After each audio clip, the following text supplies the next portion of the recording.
what we've got here is a loop of wire, okay?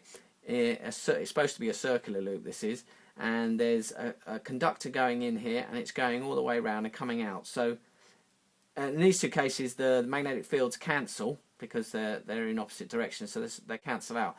But if this circular loop now is sitting in the XY plane, we've got the positive Z component in this direction. Remember that using the standard right coordinate system, we can rotate X. Remember, if we rotate, we're undoing, so the Z is in that direction. So that gives us our conventional right-handed set coordinate system. The circular loop lies in the YZ plane. The X-axis is in the center of the loop coming out at us. The radius of the loop here, you can see it's A. There's A down here and there's A down there, and we've got the origin there. So the X is in the middle of the circle, and we're going to work out what the effect of the magnetic field dB is. We're going to draw an arrow from a little bit of the dl all the way down to P and work out what the magnitude of a little bit of magnetic field is plus its direction. Well, we can use the law of Biot-Savart. We can, first of all, we know that the magnitude is given by this equation, and the direction of this magnetic field dB we can get by using the cross product. Right, now the important thing about this is to realize that the vector dl, which is this little dl here, cross with the unit vector r. Well, the unit vector is the vector r leaving here and pointing at P. So what we're actually saying is that when these touch each other, they're at right angles. Now what does that mean? You can see that because, for example, there's a cross section of that of this loop here.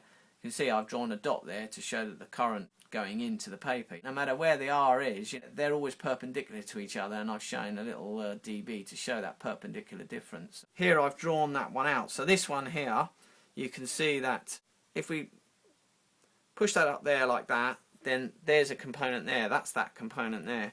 This one over to the side, like so, is this component here, so it's going out like that. Now, obviously, I'm drawing it here, but in fact it's at the point, so when we draw it at the point, we're drawing exactly the same thing now at the point.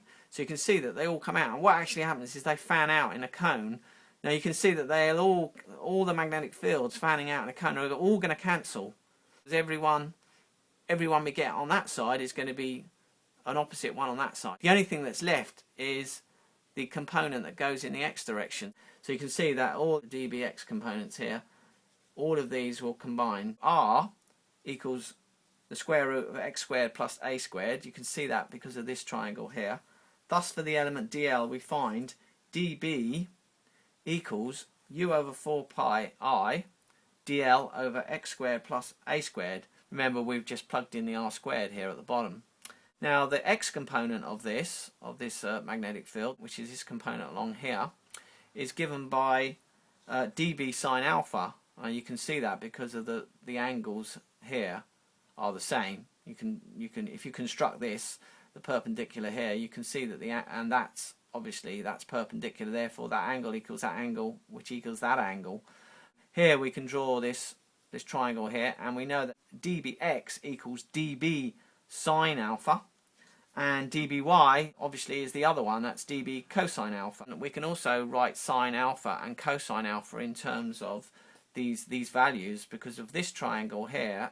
So sine alpha is equal to a over r, and cosine alpha is equal to x over the square root of x squared plus a squared. So we can now just substitute all of those in to dBx part, which is this part here. We get that equation, and for the dBy we get that equation. Now, because of symmetry about the x-axis, the component of the vector field B perpendicular to this axis must sum to 0. So all of these terms here are going to sum to 0. It's only going to be these x components that are going to add up. So therefore we're only going to be looking at 2. So the integral of dl for the entire loop is simply the circumference of the circle 2 pi a. Thus we obtain bx. We're taking the integral, we pull all these constants outside, we've got the integral of dA. Therefore, since the integral of dl equals 2 pi a, we end up with bx equals ui a squared over 2 a squared plus a squared over the 3 2's. That's for a circular loop, okay? So that's the equation we end up with that describes the strength of the magnetic field at point P, and it's only due to the x component, and that's the equation we can use.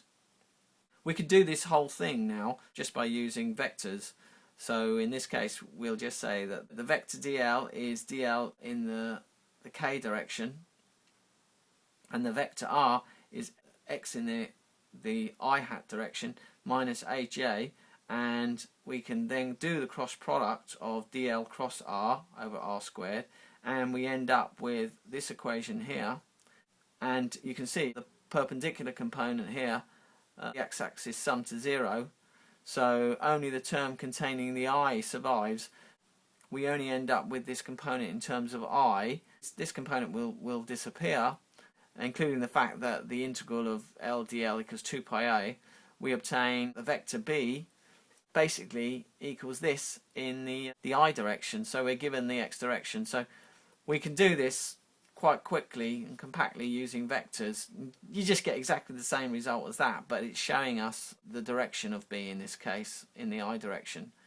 So that's equivalent to that. At the centre of the loop, x equals 0, equation 4, so when x equals 0 you end up with this equation here, that the magnetic field line due to this loop right in the middle there is ui over 2a, and that's going to be useful. So a coil of n loops would be bx over uini, so we'll just multiply that by the number of loops.